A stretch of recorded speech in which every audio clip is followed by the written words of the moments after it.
How do you know if you're overtraining as an athlete? Good question. There are probably several indicators that we could describe that you would feel as an athlete if you're overtraining. Number one is just maybe a feeling of lethargy. So during the day, what are your energy levels?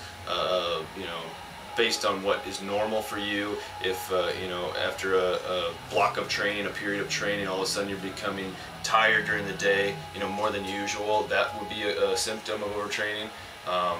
Also, unusual muscle soreness. So when an athlete begins a new program, if they're taking a break from training, or if they're new to just a different program altogether, a different style of training, sometimes the tissue will break down to a point where you'll experience muscle soreness. But if you've been on a training program regularly, your body should have adapted to that type of training, and usually that muscle soreness shouldn't exist on a day-to-day basis. So unusual muscle soreness would also be an indicator.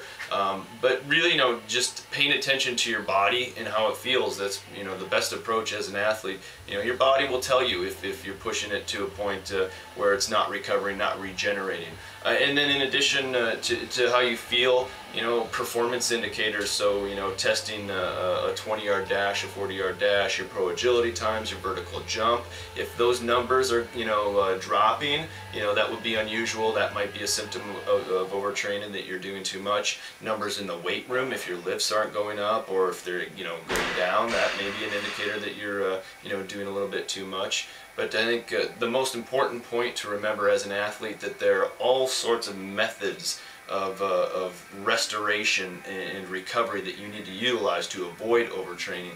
So nutrition, sleep, minimizing stress in your life, massage, ice baths, contrast showers, those kind of things. Take advantage as an athlete so you can prevent overtraining in the first place.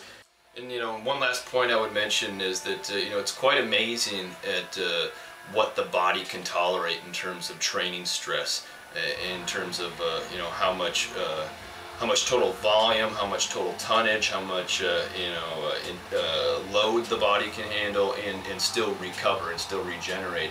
And really that concept, that idea was reinforced when I went to China just a couple months ago, and saw firsthand lived with the Chinese Olympic weightlifting team, and saw that they're training 12 sessions a week. Many of those days are obviously 2 days, two sessions per day, and basically what it comes down to, they can handle that kind of stress, and in almost every session they're going heavy, lifting heavy loads, really punishing their bodies. But the things that they have in place are that they're eating correctly. They're eating highly nutritious foods, fresh foods. They're eating regularly throughout the day. They're getting in post-workout nutrition. They're getting up and going to bed at the same time throughout the week. So their environment, or their atmosphere, is really designed around recovery, regeneration, and they just do those things on a regular basis, and their bodies get used to it, and they can absolutely handle that amount of stress. So it's one of those things. It's it can go both ways. There is the possibility of doing too much, but what you want to do as an athlete is try to utilize all of those strategies that you have to make sure that your body is recovering. And so in the end, the message is pay attention to what your body tells you.